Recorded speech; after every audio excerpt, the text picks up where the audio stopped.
Aquest és el punt de la riera de Sant Genís de Palafolls a Malgrat de Mar, el tram conegut com l'Arbreda de Can Feliciano.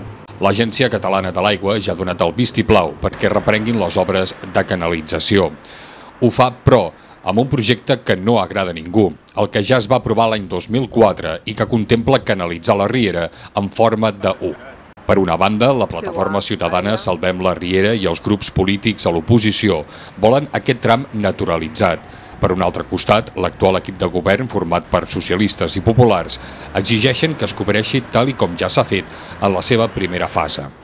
L'ACA, a més, ha comunicat que cal començar la redacció del projecte de la tercera fase, que inclou la modificació del pont del carrer de la Riera.